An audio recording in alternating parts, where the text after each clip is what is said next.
A veste, da grškemu jogurtu povsod po svetu rečemo grški jogurt, samo tukaj ne. V Grčiji, tukaj je samo jogurt. No, ker sem očitno danes poln podatkov.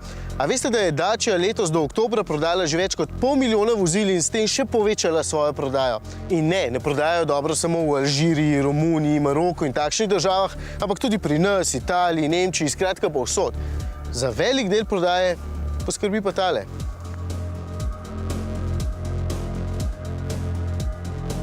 Duster. In sedaj je nov. No, ni nov, je pa konkretno prenovljen. Vseeno boste že nadaleč opazili, za kateri avtomobil gre, ker v osnovi oblika ostaja zelo enaka, so pa poskrbeli sploh spredaj, da sedaj izgleda malce bolj agresivno. Tale maska se še vedno zajeda do obeh žarometov, je pa širša in dodatno si lahko omislite tole plastično zaščito, da je potem avto še bolj oster. Bok je dobil te plastične kvazi reže, zadek pa luči po vzoru tegale avtomobila. Tale križ je kar simpatičen. Znotraj so odpravili vsaj zame največjo hibo prejšnje generacije in sicer zaslon je bil nameščen bistveno prenizko in je potem pogled voznika uhajal preveč dol. Novi je 7,4 cm bolj visoko in tudi večji je, kar je seveda fajn. Nasploh je notranjost precej posodobljena, volan se po novem pomika tudi po globini, sprednje steklo so dali 10 cm bolj naprej in je bolj položno, zato je tukaj notri tak bolj prostoren občutek. Tudi materiali so boljši, večinoma so še vedno trdi, ampak nasploh je občutek bistveno boljši.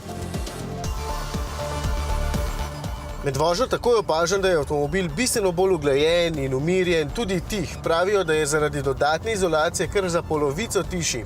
Na prvi vožnji to seveda težko potrdim, se pa vsekakor pozna.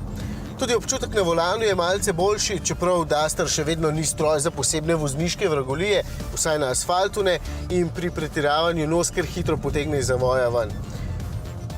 Povedati moram še, da so tudi motorje prevetrili. Bencinska imata 115 in 125 konjev, torej 85 oziroma 92 kW, dizelska pa 66 oziroma 82 kW, to je 90 oziroma 110 konj.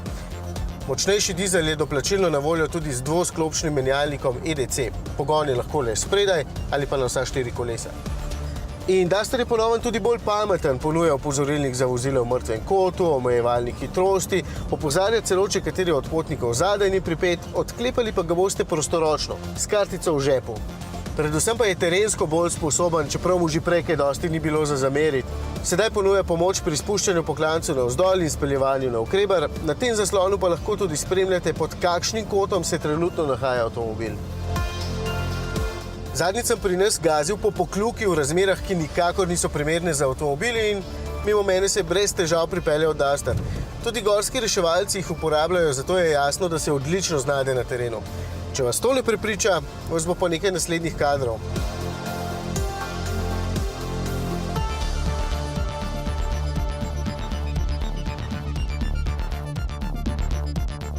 Pri nas bo na voljo v drugi polovici januarja, cena 12 990 € in naprej.